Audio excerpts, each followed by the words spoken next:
I'm going to explain what travel points are and exactly how you can get free flights and free hotel nights.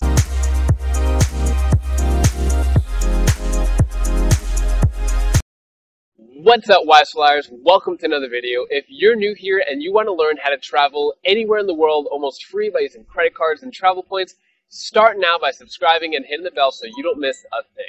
There are a lot of different travel points, travel rewards, airline miles, hotel points. It goes under a lot of different names. Just for the sake of this video, I'm going to use the umbrella term of travel points. So in this video, I'm going to talk to you about the different types of travel points and how you can maximize each one for the year of 2019. The first type of travel point I'm going to talk about is fixed value points. So these points never change in value. They're always fixed value. So for example, let's talk about the Barclays Arrival Plus card, which is a great example of a fixed value credit card.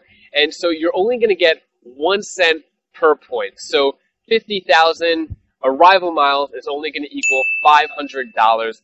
There's no way to get more value from those points or less. It's just always going to be 1 cent per point. Currently, the Barclays Arrival Plus card is offering a sign-on bonus of 70,000 arrival miles after completing the minimum spending of $5,000 in 3 months with the annual fee of $89 waived the first year. So it could be a little confusing because a lot of these rewards programs call their points or miles, and they use that name interchangeably, so don't get too confused by the arrival miles. They're just points and can only be used for one type of travel. And when I say one type of travel, I mean they could be used for travel purchases. So it could be flights, hotels, cruises. You could purchase Disney tickets at undercovertourist.com and get a discount on Disney tickets. There's a wide variety of travel purchases that you could redeem these arrival miles for.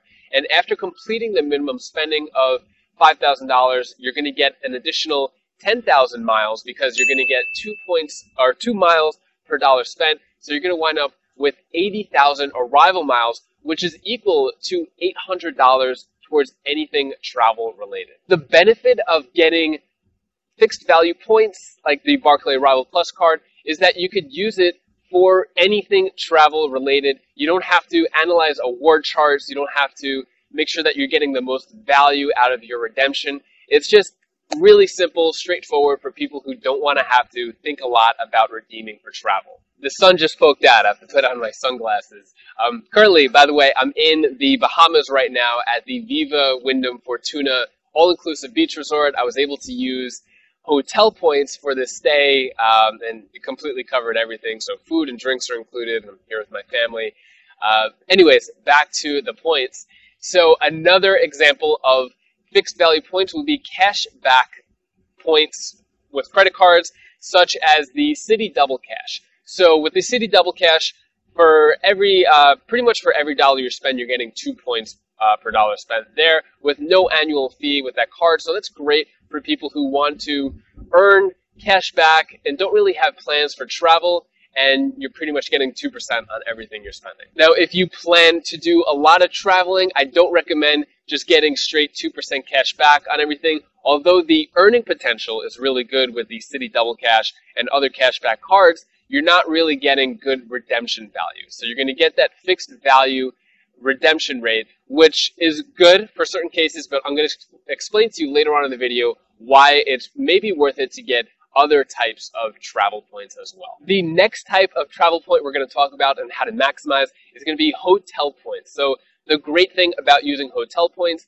is when you book your stay, it's completely free. There are no additional taxes or fees for the most part. I would say 95% of the time.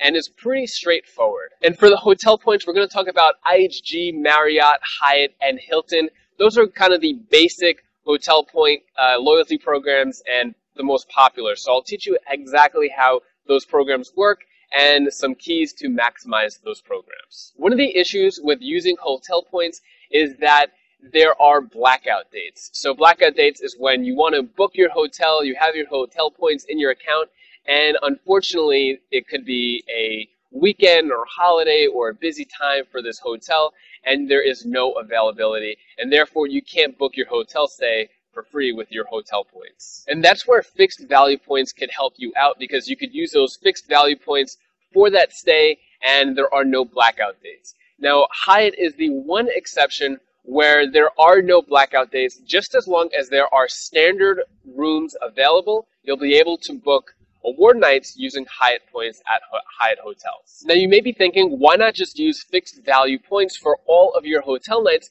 because there'll be no blackout dates. I'm going to give you an example of why that's not the best thing to do. Currently, I'm on a vacation with my family for about 2 weeks, and we've used a lot of different types of travel points for this vacation to save over $3,000. And I'll give you more information about this trip later on in the video and how you could kind of do something similar if you want to as well. So earlier on this trip, we went to Disney World in Orlando, and we went to Animal Kingdom, and we used our Hyatt points to stay at the Hyatt Orlando Convention Center Hotel, which was about 15-20 minutes away from Animal Kingdom, and we were able to book it for 8,000 Hyatt points per night. So for 3 nights, it came out to 24,000 Hyatt points.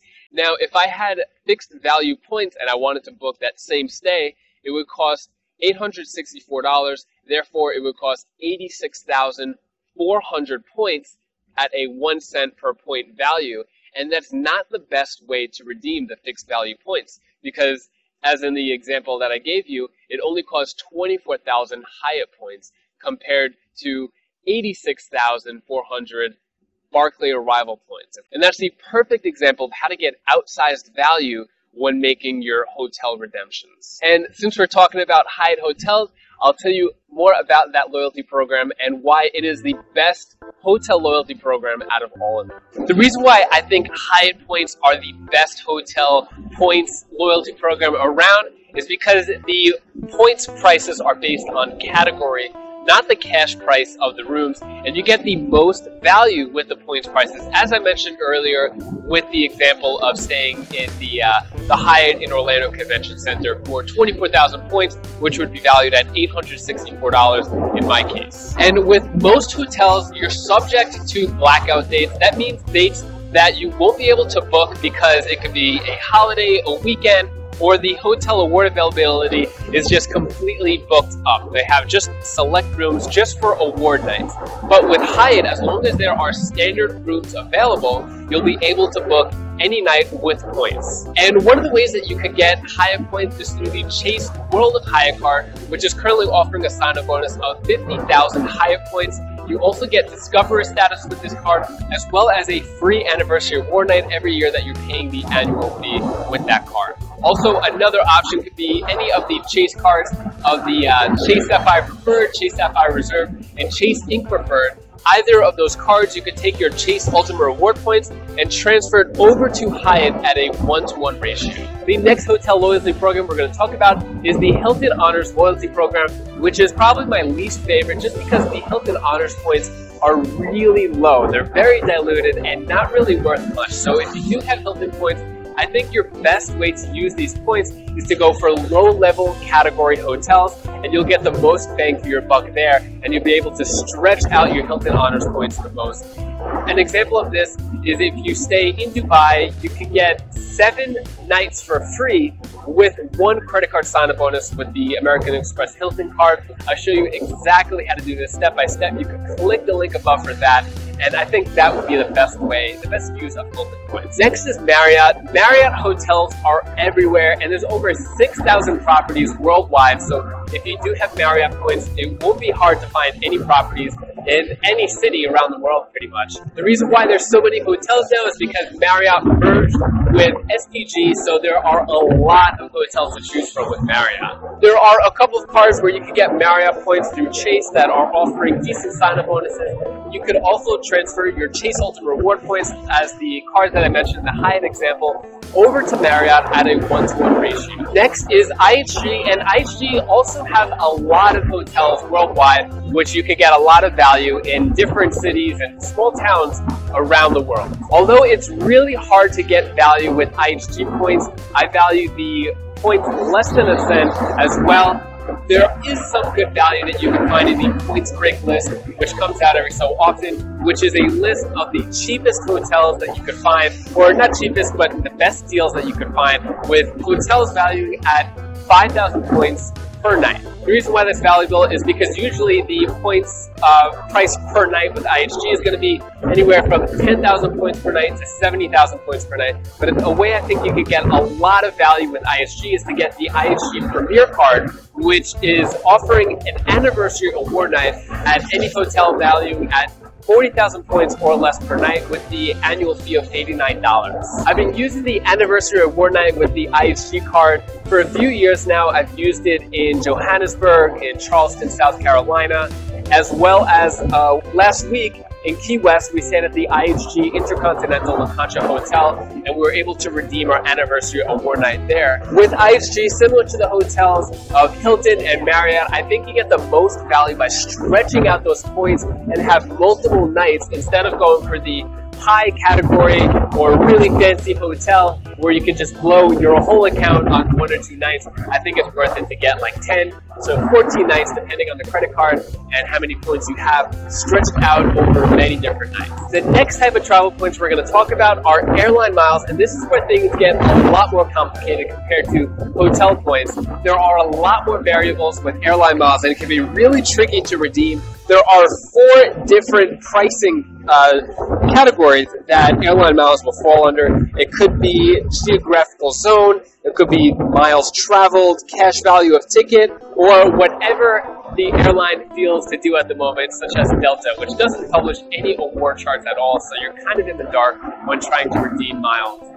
So we're going to go over a few different airlines and give you some tips of how to maximize each one and just give you an overall feel of the best ways to use them. So the first one we're going to talk about is Southwest Airlines. And I really like Southwest Airlines because they're very simple and straightforward, and ironically they don't belong to an alliance. And Southwest uses a cash value of ticket price for its awards. So for example, if you were to calculate the value of a flight, it correlates to the cash price of the ticket, which in most cases equals 1.5 cents per point. So that's a good number to keep in mind whenever you're redeeming points for flights with the Southwest Airlines. So if the cash price is high, the points price will be high as well. The next airline we're going to talk about is American Airlines, which uses geographical zones. It will be 12,500 American airline miles between any state that you're going to, or it could be as little as 7,500 miles if you're traveling under 500 miles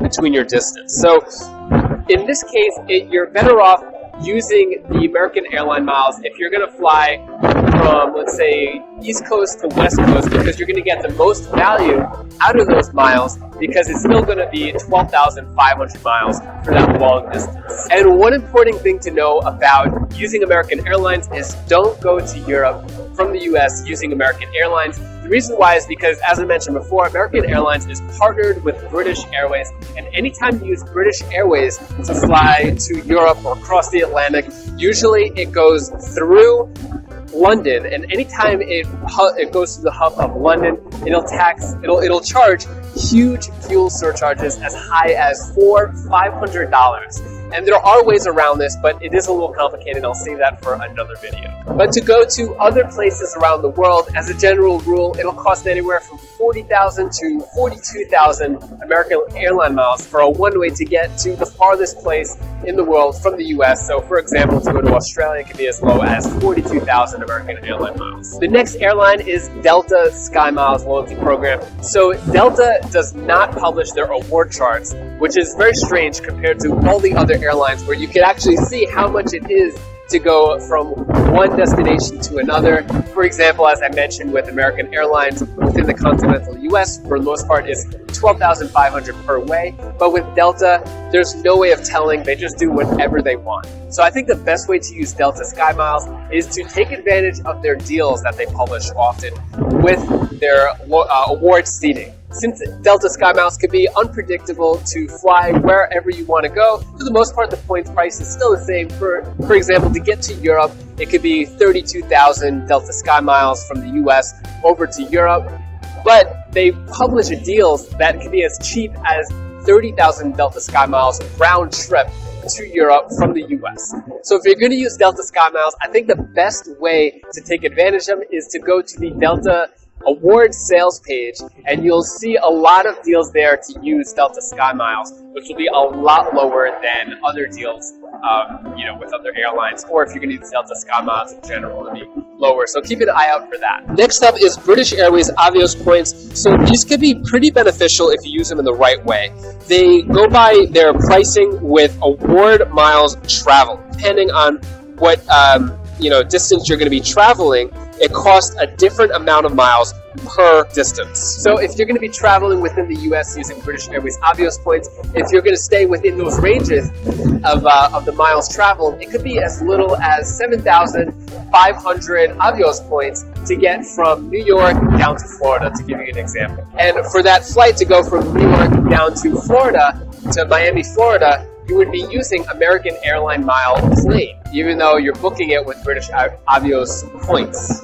British Airways also has really good flights going down to the Caribbean and Mexico, which are cheaper than most others. Next, we're going to talk about flexible points, which are my favorite, and I think the best points that you should be going for when using travel points. 3 examples of flexible travel points would be Chase Ultimate Reward points, American Express membership reward points, and Citi Thank You points. Capital One Venture Miles can sort of be a part of that category as well, since now you can use the Venture Miles to transfer over to transfer partners, but I don't think they're as valuable as the first 3 that I mentioned. Now you may be wondering what makes these points flexible. So these points, let's just use Chase Ultimate Reward points, which are my favorite, as an example. You can use Chase Ultimate Reward points for gift cards, for cash back, or you can use it for travel through the travel portal, but I think the most value you get is transferring to airline partners and hotel partners. The reason why I think flexible points are the most value compared to fixed value, compared to airline and hotel points,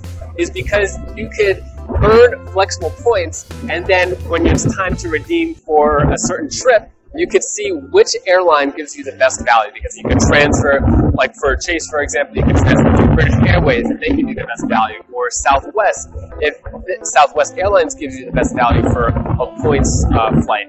There are a few different ways that you could earn Chase points, so I think the best card that you can get is the Chase Sapphire Preferred card, which is currently offering a sign-up bonus of 60,000 Chase Ultimate Reward points with an annual fee of $95 up front, but you will have to spend $4,000 in 3 months, and those 60,000 points could go a long way. So that right there is a round trip to Europe if you want, or it can be transferred to Hyatt, and I gave some examples of Hyatt before. But if you want to know the best strategies of how to use Chase points, you can click the link above. I have a video of the best ways to use Chase points for 2019. And it's important to note that not all Chase points are created equal. Some points are more valuable than others depending on which Chase credit card that you have. For example, if you had the Chase Freedom Unlimited card and you're earning 1.5 points per dollar spent there, and you want to redeem it for travel, you're only going to get a value of 1 cent per point because you're stuck with the travel portal. But if you have the Chase Sapphire Preferred card, for example, and you did want to book it through the travel portal, you can get 1.25 cents per point. So basically, 50,000 Chase Ultimate Reward points is going to equal $625 through the travel portal. But as we mentioned before, you get more value by transferring it to airlines and hotel partners. But 20% of the time, you do get more value when using it through the Chase travel portal. The next type of flexible points are the American Express membership rewards. So these, along with Chase Ultimate Rewards, are very, very valuable. American Express membership rewards has the most transfer partners out of any of the other flexible points. American Express membership rewards are really valuable because you're only allowed to get the credit card sign-up bonus from American Express 1 time in your entire life. So you better make a count, and you better make those sign-up bonus of points work for you the best way that you can. Unlike Chase cards, where you can get them multiple times depending on which card you're getting, American Express only 1 time in your life. But after you get that sign-up bonus, you can still earn American Express membership reward points with your everyday spending.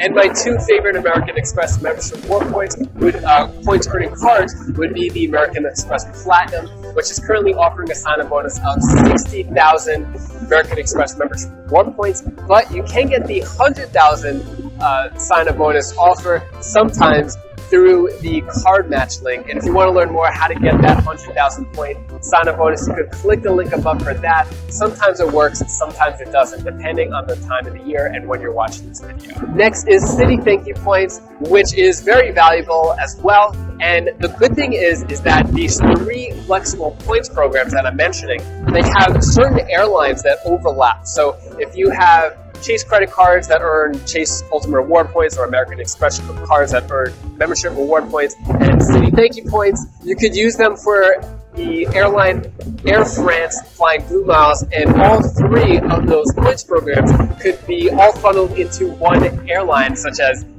Air France. Another unique point to Citi Thank You Points is you can actually book, or you can purchase Disney tickets through the travel portal, and you can earn that. You can earn for every $100 you spend through the travel portal. If you have a Citi Premier card or the Citi Prestige card, you can get 25% off Disney tickets. So that's a unique example to use Citi Thank You Points. And currently the sign-up bonus for the Citi Premier card is 50,000 Citi Thank You Points after spending $4,000 in 3 months with the annual fee waived. So this is a general overview of travel points. I didn't go too much in detail. If you want to learn how I was able to save over $3,000 on this current vacation that I'm on in the Bahamas as well as Florida with my wife and 2 daughters who are standing behind me over there, you could click this video in the playlist over here. I give you receipts and step-by-step strategies of how I was able to do it. And this video will teach you a little more about travel points as well. So